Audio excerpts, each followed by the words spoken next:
यही वो गुलाबाग मंडी है, कृषि उत्पादन बाजार समिति गुलाबाग, जहां पर पूरे सीमांचल के लोग अपने मक्का को लेकर इस वक्त यहां पर पहुंच रहे हैं।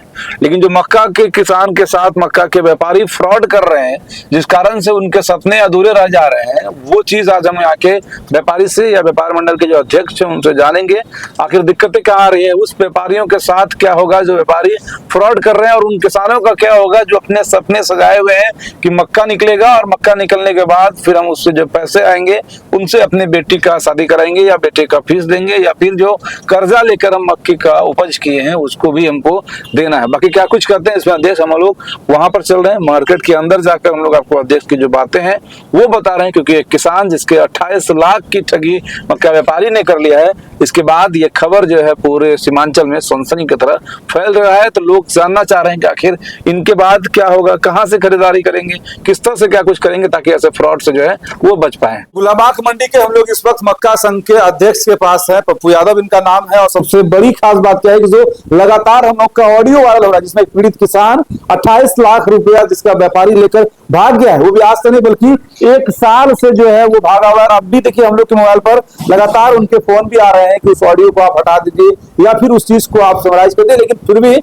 हम लोग लगे हुए हैं उन किसानों के हक के लिए जो किसान पूरे साल भर के मेहनत के बाद कहीं ना कहीं मक्का बेच के ही सारा कर्जा सारा काम अपना करता है। आज हमारे साथ अध्यक्ष जी भी हैं। ऐसा क्यों हो जा रहा है? कई बार ऐसा देखने जा रहा है, पिछले बार ऐसा हो रहा था, कांटा करने गया पूरा गाड़ी सहित जो है मक्का गायब हो जा रहा था, और इस बार जो है ऐसा हो रहा है, हम लोग के संज्ञान में आया है कि लोग पैसा लेकर सीधा गायब हो जा रहे हैं। ये दिक्कतें कहां से आती है? एक्चुअल ऐसा है कि मंडी तो बहुत पुराना है अपना, हमको लग रहा है कि जो समायोजित टाइप का जो मंडी हमारे यहाँ बना है वो 1985-90 से कार्यरत है। उसमें सरकार की तरफ से लाइसेंसी पहले 50 गद्दी हुआ करता था, अभी 100 गद्दी है। उसके लिए अनाज एसोसिएशन संघ भी है जिसके मैं अध्यक्ष भी हूँ। तो हम लोग के यहाँ जो व्यापार करने का तरीका है, आप मंडी में मक्का को लेकर आइए। मंडी अब छोटी पड़ रही है, उत्पादन बहुत ज्यादा बढ़ गया, तो ये जरूरी नहीं है कि मंडी के अंदर ही बिके, बाहर में भी बहुत सारा गद्दीदार है जो वेयर हाउस बनाए हुआ, लेकिन सबका मोटा मोटी ऑफिस लिस्टिंग है क्या? जैसे आप अध्यक्ष पूरा जिला के होंगे कि नहीं सिर्फ यहीं के हैं? केवल गुलाबाग अनाज व्यवसायिक संघ के लोग। ऐसा कोई लिस्टेड नहीं होता है क्या कि ये लिस्टेड गद्दी है, अगर यहाँ से आप खरीदते हैं बेचते हैं तो शायद कोई परेशानी नहीं आएगा? क्योंकि रास्ते में भी लोग देख रहे हैं कुर्सी लगा के बैठा हुआ है, बम्मा रखता है और गाड़ी में देखा और रेट तय किया फिर चला गया लेके। लिस्टिंग ऐसा है वो तो आपके सरकार के घर से निकल जाएगा, जिसका जीएसटी फार्म है या जो सरकार यहाँ अलॉट की भी है गद्दी को, तो उस टाइप का लोग का लिस्टिंग है, उसके लिए बैठ के देखना होगा। अभी हमारे एसोसिएशन में करीब 200 आदमी है, हाँ 200 आदमी है जो प्रॉपर वे में व्यापार कर रही है और 20 साल से व्यापार कर रही है, उसमें कहीं कोई खराबी नहीं है, मामला नहीं है। ये क्या मामला है? जिससे हम लोग जितना जानते हैं उतना समझ पा रहे हैं। लोग कहते हैं कि अगर गुलाबाग आप बेचने आते हैं या मक्का में कहीं भी आप बेचते हैं जहाँ 1 लाख 2 लाख 5 लाख का माल होता है, तो सेम डेट में पेमेंट नहीं होगा। सेम डेट में अगर पेमेंट होगा 2% काट के पेमेंट होगा, और वो कहा जाता है 15 दिन के बाद या 20 दिन के बाद या 10 दिन के बाद आपके अकाउंट में जो है वो पैसा आ जाएगा, क्योंकि बड़ा पैसा है, कैश नहीं दे सकते हैं। तुमको लगता है कि इस कारण से भी तो फ्रॉड नहीं होता है? नहीं, ऐसा कुछ भी नहीं है। मंडी का अपना समझौता है व्यापारी के बीच में। हम लोग भी मक्का परचेज कर रहे हैं। आज आप मेरे वेयर हाउस में खाली कीजिए, जीआरएन वहाँ का जो इसको गोदाम रिपोर्ट बोलता है, जो मेरे मुनीम तैयार करता है, वो लेकर आ जाने के बाद में हिसाब बना, सेम टाइम में आपका पैसा है, सेम टाइम में पैसा है, वो कहीं कुछ नहीं है। अब क्या है कि सब आदमी अपना अपना, अब आपको 20 रुपया बढ़ा दिया, 30 रुपया बढ़ा दिया रेट, तो बोल रहा है कि चलो 2 दिन बाद ले लेना। लेकिन जो रेट अगर आप एक्चुअल बाजार में जो बेचेंगे, जो लिस्टिंग गद्दीदार है, तो आपका कहीं कुछ नहीं, हिसाब बना, अपडेट आप पेमेंट लीजिए। और आजकल तो मोदी जी मना किए हुए हैं कि भाई कैश कैपिटल होगा नहीं, बैंक भी नहीं देती है। हम लोग सेम डे अकाउंट में तुरंत ट्रांसफर करते हैं। अगर किसी कारण से अवकाश है, छुट्टी है, तो सेकेंड डे चला जाएगा। वो तो आपको ये व्यापारी भरोसे का चीज है, अगर आज नहीं गया तो कल के डेट में चला जाएगा। मार्केटिंग वाला यार्ड में अगर जितने लोग बैठे हैं उनसे लेते हैं तब? हाँ, उससे लेते हैं तब। अब क्या है, जैसे आज की बात करें हम, आज जैसे 21/5 है, आज की बात करें तो आज गुलाबाग मंडी जितना स्टॉक में जो मक्की जा रही है, जो मक्का का पैरामीटर में आता है वो 2060-70 रुपया का बाजार है। अब इसमें कोई पानी लग गया, खाया, जो क्वालिटी में जो डिफरेंस है वो 1950-60 का दाम है, 100 रुपया का वेरिएशन है क्वालिटी बोल करके। अब क्या कि ये पैरामीटर आज का है, आज का रेट है। अब आपको गुलाब बाग बेचने आए, रास्ते में कोई फेरिया मिल गया, जिसको बिचौलिया जिसको बोलते हैं, दलाल जिसको बोलते, अब कुछ है ही नहीं उसका, वो आपको 2100 का दाम लगा देगा। तो उनको लगेगा 2050-60 का दाम है, 2100 हमको दे रहा है, इसको दे दीजिए। लेकिन वहीं आप भूल करते हैं, वहीं आपका कच्चा लालच हो जाता है और वही हिसाब से वहीं पर पैसा फंसेगा। अगर ये व्यापारी 5-10 रुपया का चीज है, अगर वैल्यूम का काम है, लेकिन है 5-10 रुपया का काम, अगर कोई 30 रुपया 20 रुपया बढ़ा के दे रही है तो कहीं ना कहीं मानसा उसका गलत है। तो वो समझना पड़ेगा। देखिए, ठगाने के लिए दिल्ली जाने की जरूरत नहीं है, लोग घर के बीच में भी ठगा लिए। समझना पड़ेगा कि 200 आदमी जब बाजार 2060 का दाम रखा हुआ है, हमारा क्वालिटी 19 है तो 1950 रखा हुआ है। अब वो 1950 का मक्का अगर 2050-60 में ले रहा है तो कहीं ना कहीं हमारे साथ में ज्यादती होगा और पैसा का छनतई होगा या कुछ भी होगा। और आपको जो भी आदमी गुलाब बाग मंडी आ रही है, एक बात और नोट कीजिए कि उसको चिन्हना चाहिए। 20 साल से जो गद्दीदार है, 15 साल से का, और वो रेट नहीं लगा पा रहा है, तो बाहरी लोग का और इसका तो और ज्यादा टाई अप है, ये ज्यादा रेट दे सकता है, लेकिन वहां पर वो भूल करती है रास्ते पर। हम तो सबसे निवेदन करेंगे कि आप जब भी मक्का बेचिए, गुलाब बाग मंडी में बेचिए।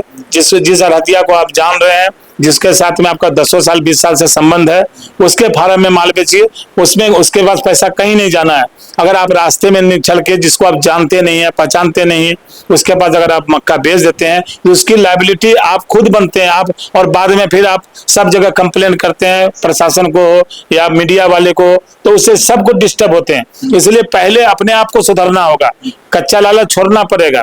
जो आपका अब नेटवर्क का कोई कमी नहीं है, सोशल मीडिया की कोई कमी नहीं है, आपको तो घर बैठे दाम मिल रहा है कि आज गुलाब बाग उच्चतम क्या बिका, न्यूनतम क्या बिका, उसी के इर्द गिर्द आप अच्छे गद्दीदार को चुनिए, फिर माल बेचिए। और हमें जहां तक ध्यान में है, जो भी लिस्टिंग गद्दीदार हम 20 साल से देख रहे हैं, कहीं 2 पैसा का हनन कभी किसी का नहीं हुआ है। चलिए, ये खास जानकारी हम लोग उन किसान भाइयों तक जरूर पहुंचा रहे थे, क्योंकि देखिए मक्के का सीजन है।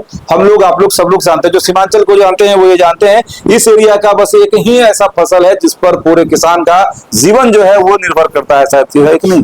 एक आलू था पहले, अब उसकी पैदावार ऑलरेडी घट चुकी है, लेकिन अभी मक्का ही वो फसल है जिस पर पूरा किसान अपने बच्चे की पढ़ाई, बेटी का शादी, और अगर वो जमीन भरना या फिर लीज रखे तो उसको भी छुड़ाने का काम है। उसके अलावा अपने शौक का भी चीज अगर किसी को खरीदना होता है, वो मक्के के फसल को बेचने के बाद ही उस चीज को खरीद पाते हैं। लेकिन उसमें जो संधमारी कुछ व्यापारियों के द्वारा हो रहा है वो ना हो, उसके लिए हम लोग अध्यक्ष जी पप्पू यादव जी से आपको बात करा रहे थे कि ऐसा क्या कुछ करने से आप खुद फंसते हैं। वो ये है कि आप लोभ में फंसते हैं। जब आपको मार्केट पता है कि 2000 का चल रहा है, तो फिर अगर कोई आदमी 2100 आपको दे रहा है तो फिर आपको सोचने की जरूरत है। साथ ही साथ जो रास्ते चलते हमने कई जगह देखा है कि लोग कुर्सी, मात्र एक कुर्सी और एक बम्मा लगाकर खड़े रहते हैं, वहीं से चेक चाक करके वहीं से रेट डील कर लेते हैं, वहीं से आपका सौदा तय हो जाता है। तो आपको सोचने की जरूरत है, जो फर्म आज तक रजिस्टर्ड नहीं हो पाया, जिसकी आज तक एक अच्छा गद्दी नहीं हो पाया, जिसका आज तक एक अच्छा ऑफिस नहीं हो पाया, तो फिर क्या गारंटी है कि वो आपका 1,00,000, 2,00,000, 5,00,000 रुपया एक आदमी का, और दिन भर में ऐसा वो 20 आदमी का क्लाइंट डील करता है और सबको ये कहता है कि हम ऑनलाइन आपको 10 दिन के बाद देंगे। तो आप जरा सोचिए कि जब 20 लाख रुपया का बिजनेस वो एक दिन में करके 10 दिन के बाद मिलेगा या नहीं मिलेगा, और उसके बाद वो रकम हो जाएगा 2 करोड़, फिर आप कहां जाएंगे? ये सतर्क रहिए, सावधान रहिए, सुरक्षित रहिए। जो रजिस्टर्ड वेंडर है, जो गुलाब बाग में बैठे हैं, जो ऐसे गद्दी वाले लोग हैं, क्योंकि पूरा एरिया जानता है कि गुलाब बाग जो बाजार समिति है, वहां पर सारे जितने भी इस एरिया में उत्पादन होते हैं, सबका मंडी यहाँ पर है।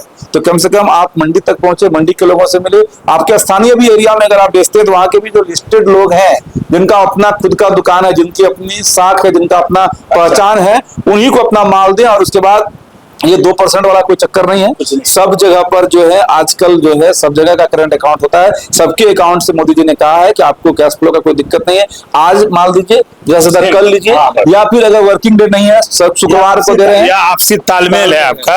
अगर आपको लगता है कि पैसा की जरूरत नहीं है, हम इनके पास रख देते हैं, तो वो तो आपसी तालमेल है कि आप 2 दिन में ले रहे हैं, 4 दिन में, लेकिन नियम बनता है कि माल खाली हो, पैसा आप ले जाओ। बाकी अगर कोई लोग आपको कहते भी हैं कि माल ऊपर से 5 दिन के बाद पैसा आता है, समझिए वो अपना पूंजी लगाएगा ना, वो किसान का पूंजी क्यों लगवाएगा?